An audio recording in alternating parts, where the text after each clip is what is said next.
Behind the Brand features the people who are making things happen. Get the insight to grow your biz from experts who've done it. Get behind the brand.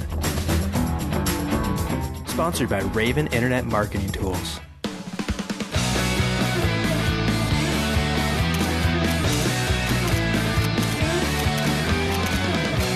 Hi, I'm Brian Elliott. Welcome to another episode of Behind the Brand. Today I'm here with author, speaker, entrepreneur, and businessman Lewis Howes. Lewis, welcome to the show. Thanks for having me, Brian. You betcha. One of the first questions I always ask my guests, how did you get this job? Tell us about your journey, where you've been and where you are now. I started off playing professional football a few years back in 2007. Went into the NFL draft, did some NFL combines. Wasn't good enough to play in the NFL, so I played in the Arena Football League first, and my goal was to work my way up through the rankings to play in the NFL. Still a very exciting sport. Very exciting, very physical, very fast, all indoor football. In the second game of my rookie season, I was playing wide receiver. I was a starter, and I was running out to catch a pass. And again, it's a very narrow field and very short field. So I was running. I went out for an out pass, an out route, and I dove into the wall, snapping my wrist right into the wall and then landing on it on the way down. And at the moment, I realized that something was wrong, but I didn't want to act like it was because I was a tough guy and thought I could deal with the pain. Play through pain. Exactly. I'd broken 6 ribs before in college. I've torn both AC joints, broken my ankles, so I could deal with the pain. Ended up finishing up the game with just a lot of pain, a lot of agony.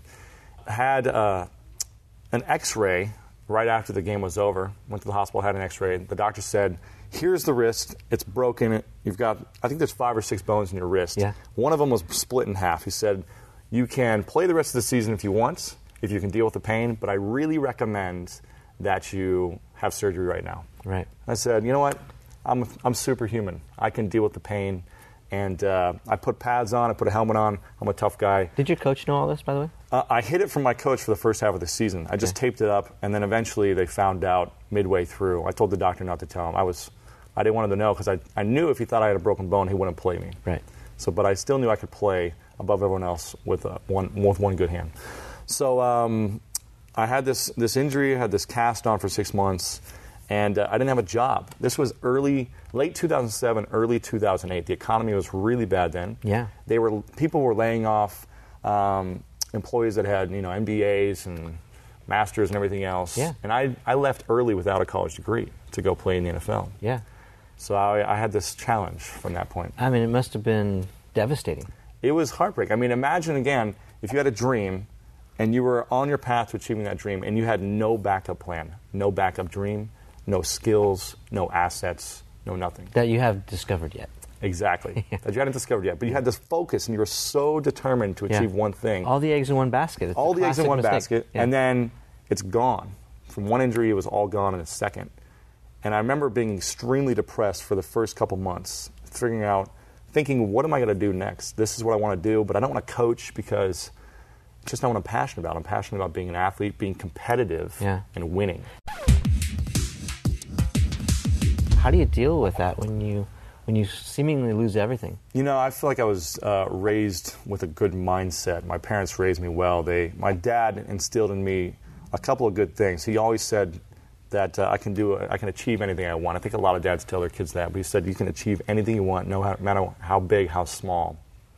And he really instilled this powerful mindset into me at an early age that when I was always down, when I'd get injured in college or high school, I knew that I'd be able to bounce back, and something good would come from the opportunity or the experience.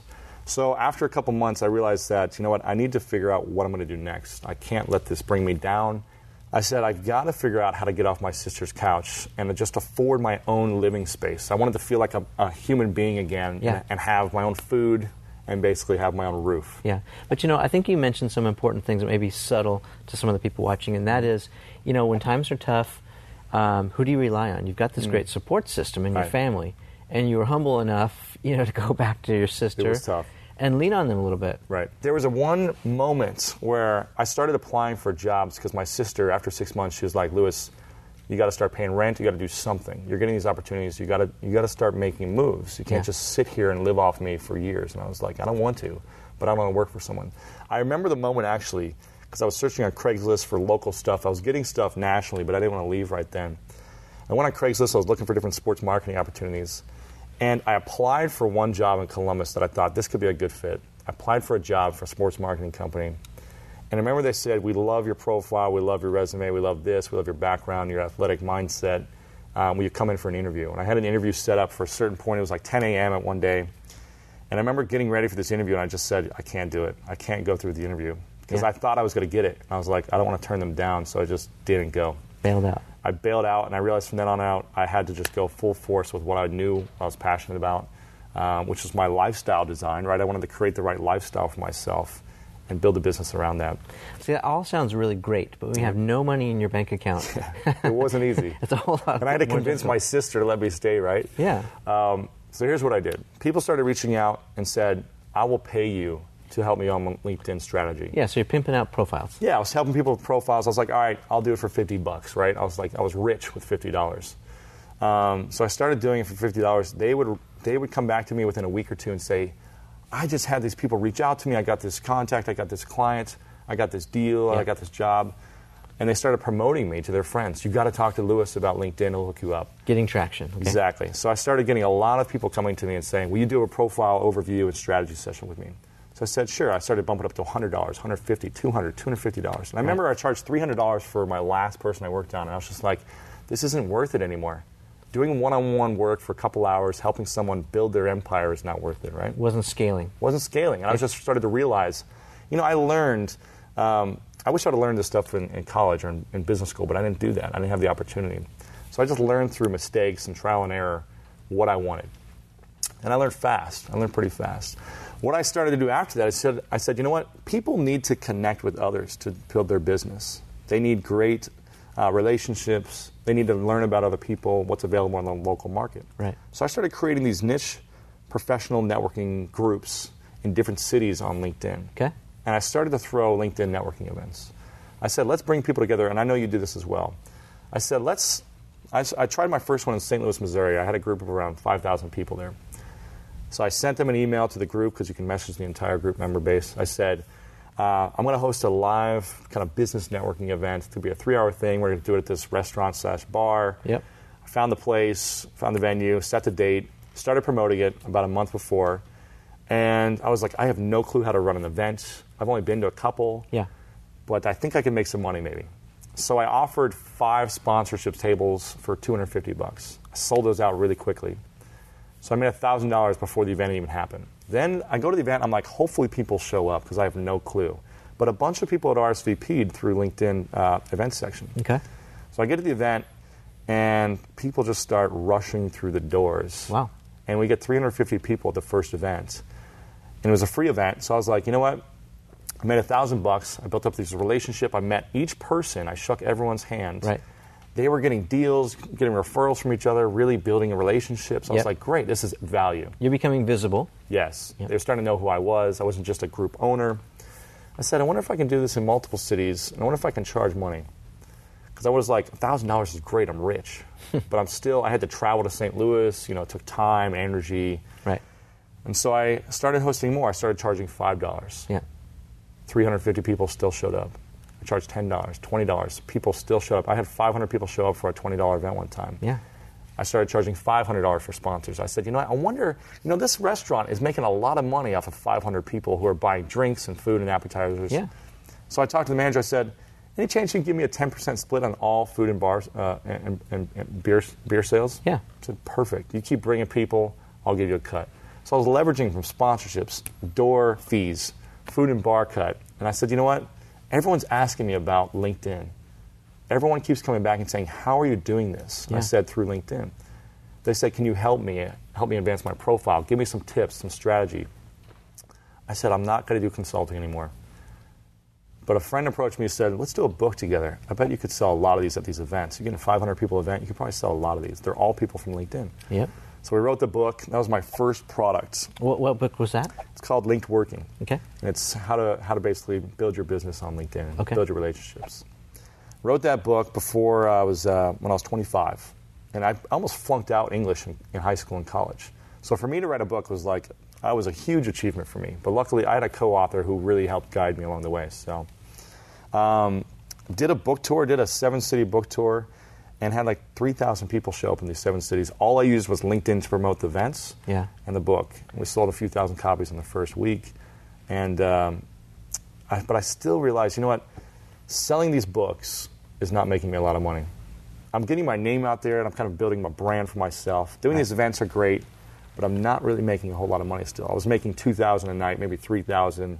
But again, I was kind of getting burnt out from hosting all these events. You know, it's a lot of energy, it's a lot of work. Talk to us about how important the list is. We talk about lists and talk to us about that. Yeah, I mean, all smart marketers understand that it's all the power of the list. The larger the list and the better relationship with the list, the more you're able to sell to them. Whether it's what is define kind of what the list is. Walk us through what it is, how you build it, how you maintain it. The list is basically an email list of, you can either have names and emails, or you can have emails, phone numbers, and as much information as you want. I just wanted an email from a person. But eventually people are going to need information. They're going to need software, training, tools, resources, live events, virtual events. They're going to want to do something, and they want to take action if you set it up in the right way. So you used LinkedIn at first to build this list, and then what did you do? You somehow were able to extract the emails from LinkedIn? Because I know in the beginning they used to allow you to export that list of emails, but then because of privacy things, they took it away from group members. Yeah, your messages, that email list or email today, still in 2011, going into 2012, is still the most. It's the most powerful thing you can build right now online. And so what I do is I'll send emails to the LinkedIn groups because you can't export the database anymore. But there's autoresponders set up. So every time someone joins the group, I send the message out to them automatically through LinkedIn. Right. They get sent to a webinar page or my newsletter page where I have them opt in. So I get them on my list that way. Or every week I'm sending them an update for a free training. I'm always giving away free value, free content. Okay. Sending them to a webinar page where they can register their name and their email, and I get them on my list that way. This isn't like some trap. I mean, this is something of value that you've built, so that people really see the value in it, eh? Yeah, of course. So that's kind of where it starts. But it's all in the list. The bigger the list and the better relationship with the list, the more money your business is going to make. So some people would say, okay, I have a list, but my open rates are terrible, or people are opting out. What kind of advice would you give them? I would say that you're not delivering enough value. The thing that works well with myself and my business partner, Sean, is we do 60-minute webinar training with free content. And we bring in experts from all over the world that they would never have access to deliver this content. At the end, we've delivered so much value, built the trust, built the relationship. When we offer a product or a service at a reasonable price, it converts extremely well. People want to buy. It's the law of reciprocity. The more you give people, the more they feel like they want to give in return. Yeah, and they share it with their friends. They share it with their friends. It's great value. It's been a great rapport. You build your list from them sharing it as well. So give us sort of a flash forward where you started, with being happy with $1,000, with the sponsorships. Yep. Where are you at now with your internet business? Yeah, it all came back to the lifestyle. I realized, I don't want to work this hard for a couple $1,000s in a month. I really want to, and it's never about the money for me. It's more about the lifestyle and being able to do the things I want. Whether it's having a lot of money or a little bit of money, as long as I get to do the things I want and have that lifestyle freedom, if you will, that's what it's about. The money obviously brings that. But I've always wanted to, win. I'm extremely competitive. I want to do things bigger and better no matter what. I don't want to stay mediocre and just stay at a level of averageness, right? Is it still a game for you? It is a game. Yeah. I would say that I'm a artistic businessman, right? Because I love art and music and artists, but I can't do it that well. I'm horrible. So I try to use my artistic abilities on the football field. I try to make it a beautiful piece of art in a sense, right? Absolutely. And so I love being able to create something and watch it mold and form into something interesting that I've come from an idea onto something else, and it really add value to people's lives, their businesses, or whatever I'm trying to accomplish. So talk to us about where you are in terms of sales. Where are you today? Yeah, so a few years ago, early 2008 till now, 2011, I went from making a couple thousand a month to now our company has done over $1 million in sales. I think it's $1.5 million in sales this year alone. Wow. And it's based on creating educational courses for small business owners, teaching them how to get more leads, traffic, and sales through social media marketing, basically. So we create these trainings add value via webinars and email marketing, and then sell our products at the end. So it's all digital products. It's all online stuff that they can get. Yeah, all digital downloads, instant access. Okay. And our goal is to give 10 to 100 times the value based on the price. And when we do that and continue to over-deliver, every time we come out with a new product, our customers always want to get access, and they always buy because we over-deliver. Creating digital goods is very, in my opinion, it's extremely smart because it takes, for us, it takes us a couple $1,000s to create a product, if that, depending on how nice we want it to look, the design, things like that. And we can actually sell a product before we've even created it. So we can say to our list, we can do a webinar, have 1,000 people on and say, you know what, we're going to come out with this special training.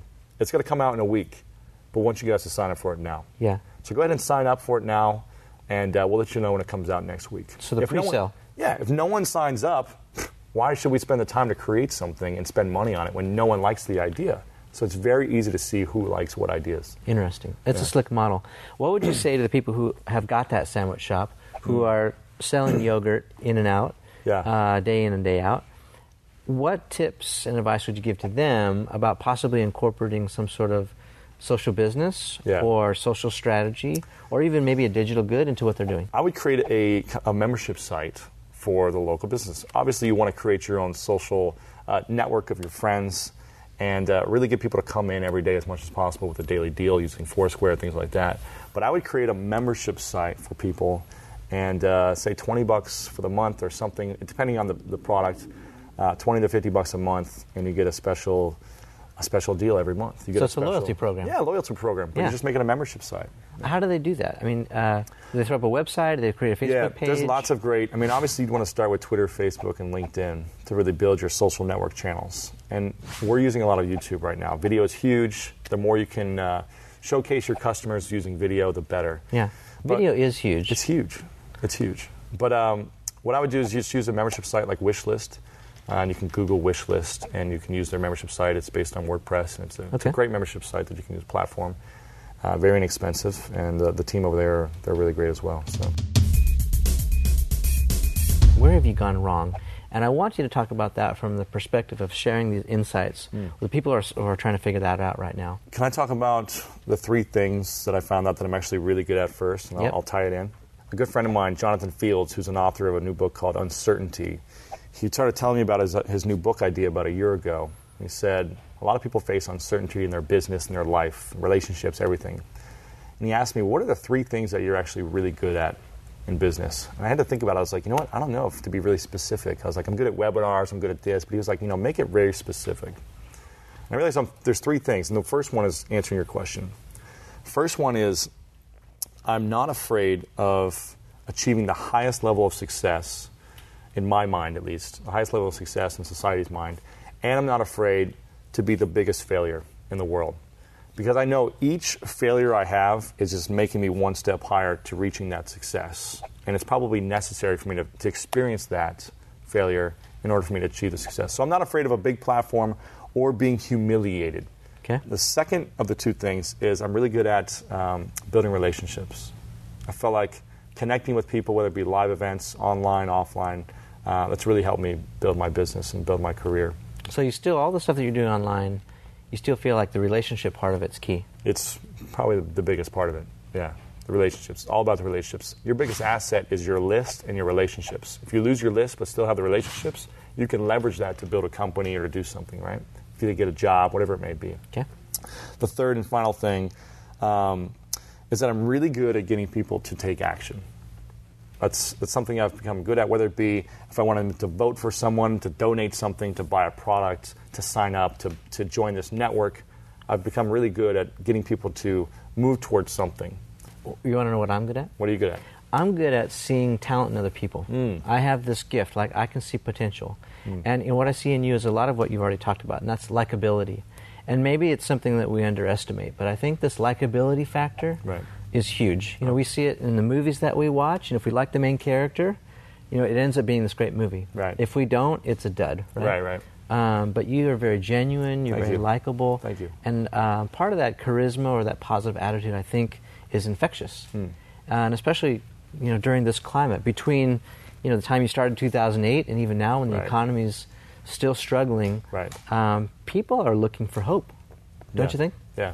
And so you're in your own way, you're providing this hope, right. this way out of maybe being buried under something that's not so good. Right. I try at least. I think it's excellent. Yeah. But what final tips and advice would you give to business owners who are trying to grow their business, marketers? What would you say to them? Your best asset is relationships.